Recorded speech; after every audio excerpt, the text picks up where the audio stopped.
how to get whatever you want. Here's what it says if you're ready. It says, ask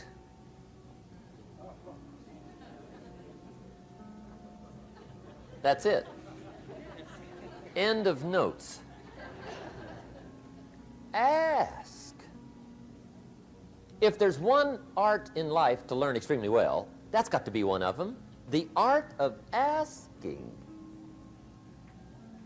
What does ask mean? Ask means, what do you want? And the formula is staggering. It says ask and what? A guy ought to look into that.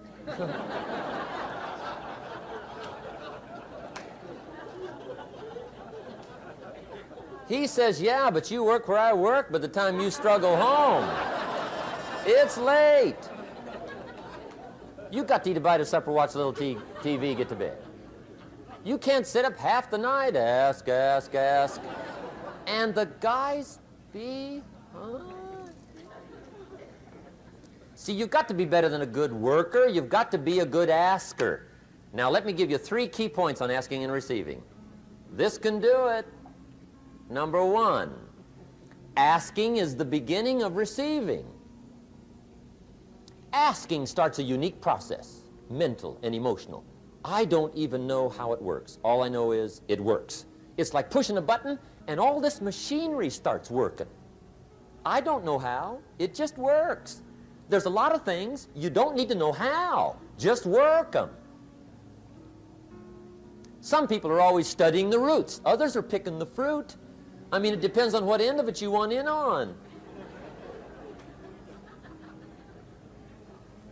Asking is the beginning of receiving, so start the process. Here's number 2. Receiving is not the problem. Receiving is automatic. Now, if that's true, receiving is not the problem, what's the problem? Failure to ask might be one of your major problems. I don't know. Check it out. The guy says, oh, now I see it. I got up last year and hit it every day, but there's not a scrap of paper with my goals on it. Good worker, poor asker. So you've got to change that. Here's number 3. Receiving is like the ocean. There's plenty, especially in California. It's like an ocean here.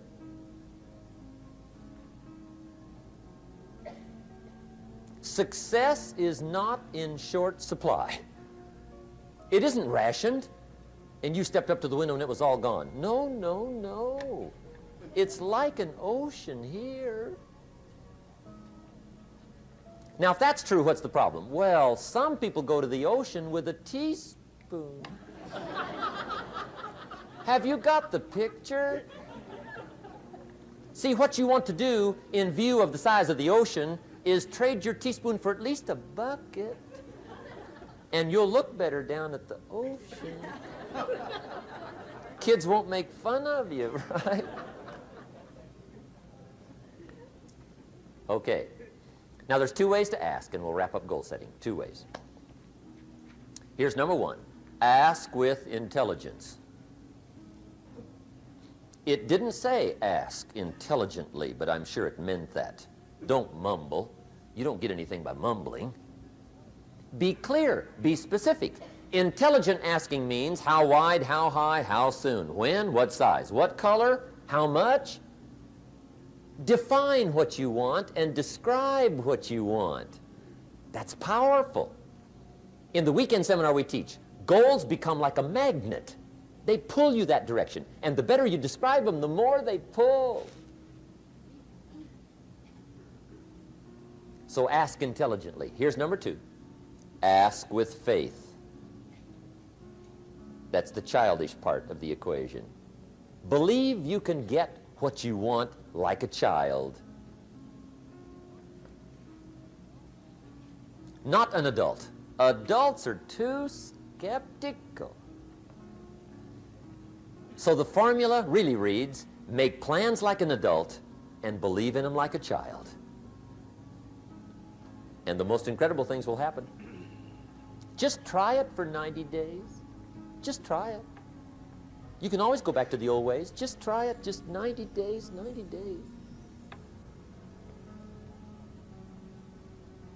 Now here's the last qualifying phrase on goal setting, as we promised to qualify everything.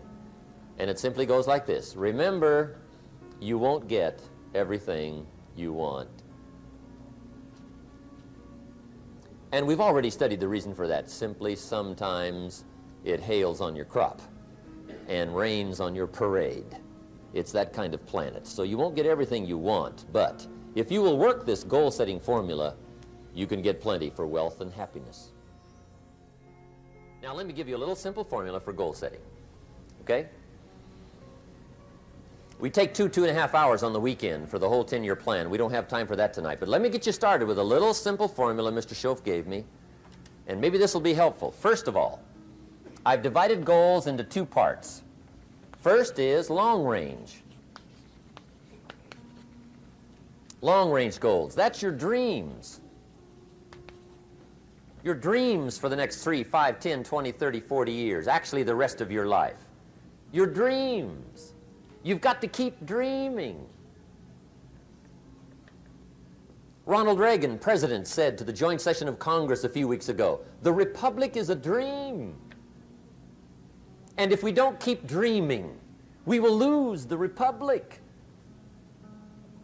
Your better future is a dream for yourself and for your family. Where do you want to go? What do you want to do? What do you want to be? What do you want to see? You've got to dream dreams. There's a Bible phrase that says, without dreams and visions, people perish.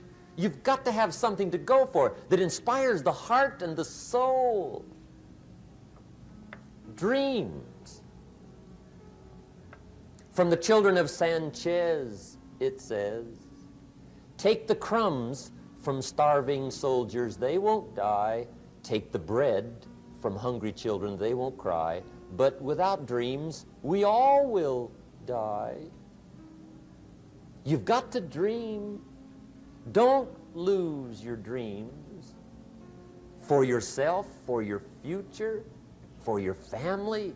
The dreams of love and enterprise and travel and doing things, becoming something unique on your journey here.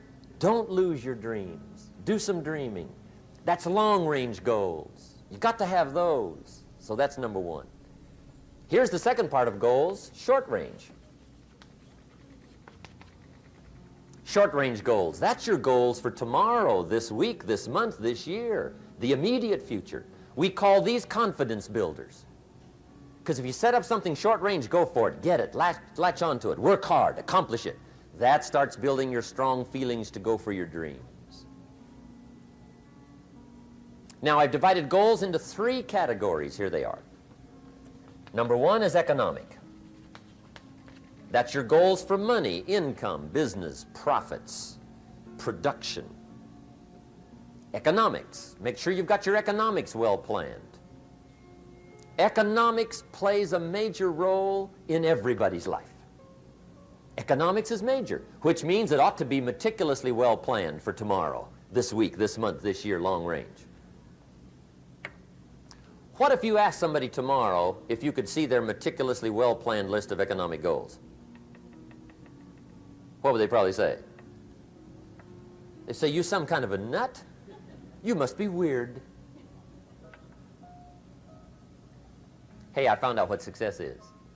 Success is doing what the failures won't do. Make sure you've got your economics well planned. It'll put you in the top 5%. One of the key little subjects we talk about on the weekend is the 7 fundamentals for wealth and happiness. And that's one of them, well-planned economics. It's a fundamental if you want to do well. Join the top 5%. Anybody in this room can join the top 5%, if you will. Okay. Now here's the second category of goals, things. Make a list of the things you want. And on my list of things, now I put everything. Little things as well as major things. Doesn't matter how small it is, it goes on my list. I used to just put major things, cars, homes. I don't do that anymore. I now load my list with everything. Everything. And the reason is, part of the fun of having a list is checking it off. That's it. Boy, at the end of the day, if you can go, got it, got it, got it, got it, got it, got it, whatever it is, right? You get into the habit. So load up your list, the things you want. Now, when you check off something major, celebrate. That's an important point to make. Celebrate your achievements. Live it up. Have a party when you reach something you've worked for a while. See, we all grow from two experiences. One is called the pain of losing. The other one is called the joy of winning. We need both of them. Amplify them as much as you can, which also means make losing painful. If you set up something, fooled around, didn't get it, put it on yourself. On the other side, if you did get it, congratulate yourself. Self-congratulations is a sign of maturity. Seeking congratulations is a sign of immaturity. But hey, winning and losing, see, that's what it's all about. That's the name of the game. Now, some people lead such mediocre lives, at the end of the day, they don't know whether they're winning or losing. They got no clue. Guy's just going through the day with his fingers crossed. There's a better way. Okay, here's the third category of goals, personal development. Put those goals together. Personal development goals. That's your goals to be stronger, more decisive, be a speaker, be a leader, learn a language, all kinds of skills. Okay? The whole weekend seminar was designed to improve all your skills so that you walk away more skillful. And that's what you want, the personal development skills. That's what attracts, that's what brings good things to your life, the person you become more skillful. Now, this is quite a package to work on. Economics, things, personal development. For tomorrow, this week, this month, this year, long range. Okay? That'll get you started. Now, here's the simple formula for setting goals. It goes like this. A, work on your goals. That's step one. Work on them. And I put the word work there deliberately. Setting goals is plain hard work. I don't want to kid you. We haven't come here tonight to kid each other. It's work. I know it's work. That's why a lot of people just let it slide. It's work. Many people work hard on their job, but they don't work hard on their future. They just let that slide. And the work involved is making plans. I know most people don't. I understand that, but don't let that be you. Guy says, well, yeah, you work where I work, but the time you struggle home, it's late. You've got to eat a bite of supper, watch a little TV, get to bed. You can't sit up half the night. Plan, plan, plan. And the guy's behind. Good worker, hard worker, sincere. But you've got to be better than sincere, working hard. You've got to be better than a good worker. You've got to be a good planner. Somebody once wisely said, the people who fail to plan are planning to fail. Well said. So work on your goals. Here's step two. Write your goals down. That's so important. I teach my staff around the world, put your goals in your journal. Because one of the major people you want to study is yourself. So here's the list of goals I put together 3 weeks ago.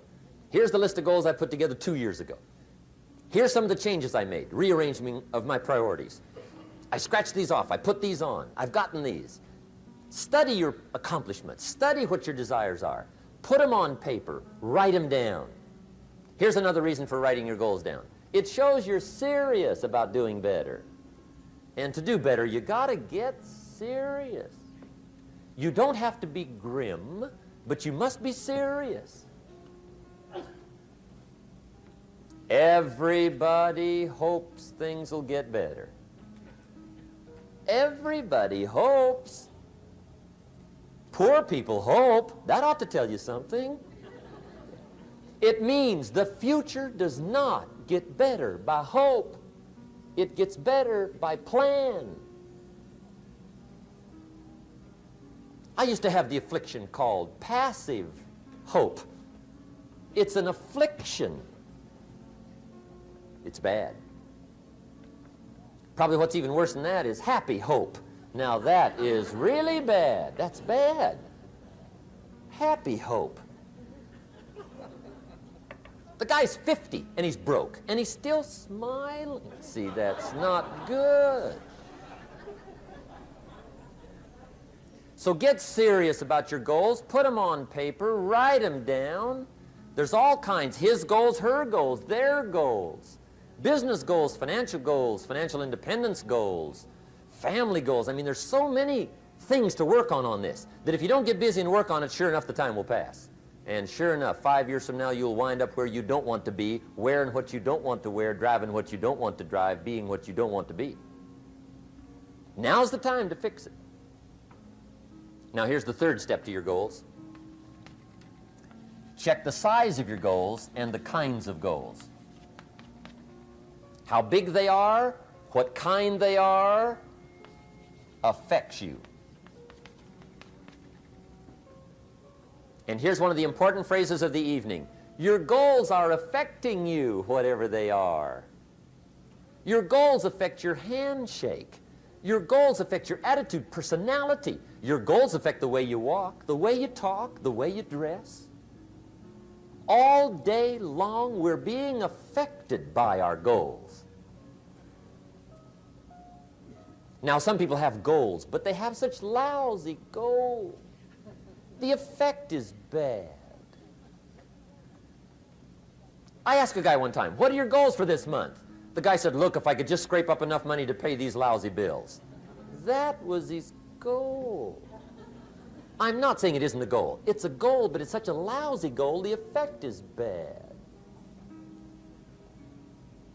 You don't jump out of bed on Monday morning and say, oh boy, another chance to go out and scrape up the money to pay my lousy bills. See, you don't do that. Usually you say, oh, not another Monday.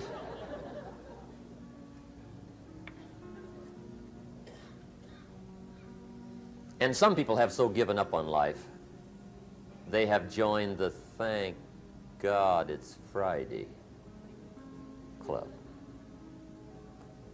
How sad. Surely those are the same people, when life is over for them, will say, thank God it's over.